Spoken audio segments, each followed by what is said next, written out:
In this video, we will show you how to configure the EyeSight settings in your Subaru Forester.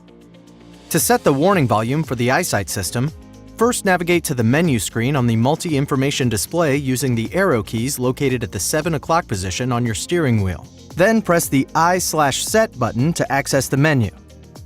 Then use your up or down arrow keys to navigate to the warning volume function. Press the Eye/Set button to enter the menu. Then use the arrow buttons to adjust the volume for all the warning sounds, including the EyeSight warning, the blind spot detection and rear cross traffic alert warning, and the reverse automatic braking warning.